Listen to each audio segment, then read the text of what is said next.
ఉదయాన్నే ఇంట్లో నుంచి బయటికి రాగానే చూడండి మందార పువ్వులు అసలు ఎంత కలర్ఫుల్గా ఉంది. ఇప్పుడు కూడా కిందకి వెళ్తేనే కానీ పువ్వులు కనిపించేవి కాదు. ఇప్పుడు పైకి రొమ్మలు వచ్చిన తర్వాత మందార పువ్వులు ఎలా పూస్తుంటే చాలా హ్యాపీగా ఉంది. ఎక్కువగా పువ్వులు ఏవైనా సరే ఎక్కువగా కోయడానికి ఇష్టపడను.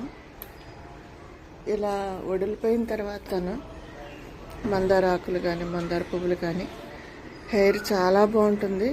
ఇందులో ఉన్న జిగురు హెయిర్ని సాఫ్ట్ చేస్తుంది. అలాగే హెయిర్ గ్రోత్ కూడా చాలా చాలా బాగుంటుంది. ఇప్పుడు ఎక్కువ హెయిర్ ప్రాబ్లమ్స్తో ఫేస్ చేస్తున్నారు కదా, తప్పనిసరిగా ఇలా మందార పువ్వులు మందార ఆకులు కొన్ని, అలోవెరా కొంచెం, ఎగ్ వైట్, కొన్ని నిమ్మ తొక్కలు వేసుకొని హెయిర్కి ప్యాక్ వేసుకుంటే హెయిర్ గ్రోత్ చాలా బాగుంటుంది. చాలా చాలా బాగుంటుంది. మనకి పూర్వం నుంచి తెలుసు కదా, హెయిర్ గ్రోత్కి మందార పువ్వులకు మించింది లేదు అని. మనకి చాలామంది ఇళ్ళల్లో మందార పువ్వులు ఉంటాయి.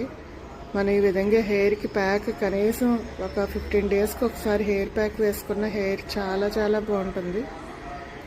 ఈ మధ్యకాలంలో చాలామంది పిల్లలు హెయిర్కి ఆయిల్ రాయకపోవడం వల్ల, నెక్స్ట్ పొల్యూషన్ వల్ల చాలా హెయిర్ డ్రైగా ఉంటుంది. అలా డ్రైగా రాకుండా హెయిర్ గ్రోత్ పెరగాలన్నా ఈ మందార పువ్వులు, నెక్స్ట్ మందార ఆకులు, బాగా ముగ్గిన అరటిపండు, ఎగ్ వైట్ స్మెల్ రాకుండా నిమ్మ తొక్కలు, నిమ్మరసం వేయకూడదు, నిమ్మ తొక్కలు, కొన్ని 4-5 వేపాకులు, ఇవన్నీ వేసి హెయిర్కి ప్యాక్ వేసినట్టయితే 15 డేస్కి 20 డేస్కి వీలైతే కనీసం 1 మంత్కైనా ఒకసారి అయినా వేయండి. మందార పువ్వులకి మించింది ఏదీ లేదు. మందార పువ్వులు ఆయిల్ కానీ హెయిర్ ప్యాక్ కానీ చాలా చాలా మంచి రిజల్ట్.